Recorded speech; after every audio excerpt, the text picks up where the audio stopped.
Osama બિન લાદેન પછી આતંકીઓ પર સૌથી મોટું આક્રમણ। ખૂંખાર આતંકી હાફિઝ મસૂદ અને સલાઉદ્દીન કે જે હવે ડરી ગયા છે। 2 મહિનામાં જ અમેરિકાએ કાર્યવાહી કરી હતી તો ભારતે પણ 2 મહિનામાં ખૂંખાર આતંકવાદીઓને મોતને ઘાટ ઉતાર્યા। અમેરિકાએ પાકિસ્તાનમાં જે કાર્યવાહી કરી હતી આતંકીઓને ફૂંકી માર્યા છે। આતંકીઓ પર આ સૌથી મોટું આક્રમણ કરવામાં આવ્યું છે।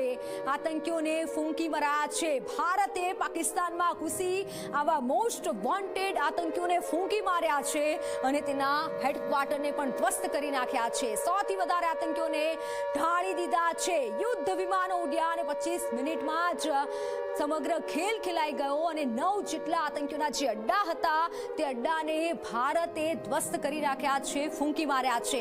25 મિનિટમાં 100 થી વધારે આતંકીઓનો ખાત્મો બોલી ગયો છે। આપણી સામે 100 થી વધુ આતંકીઓનો જે આંકડો સામે આવ્યો છે। મધરાત્રે આતંકી હાફિઝના મુખ્યાલય હેડક્વાર્ટરને ઉડાવી દેવાયું। મોદીને પાણીની ધમકી આપતા હાફિઝને છુપાવવા માટે ઠેકાણું પણ ના મળ્યું। પાણીની ધમકી આપતા હતા, ભારતને ધમકી મળી હતી, પરંતુ તે ધમકીનો જવાબ હવે તે તમામ આતંકીઓને મળી ગયો છે। અડધી રાત્રે આતંકી મસૂદનું હેડક્વાર્ટર જે ધ્વસ્ત કરી દેવામાં આવ્યું। આતંકી હાફિઝનું મુખ્યાલય જે હતું તેને પણ ધ્વસ્ત કરી દેવાયું। એટલે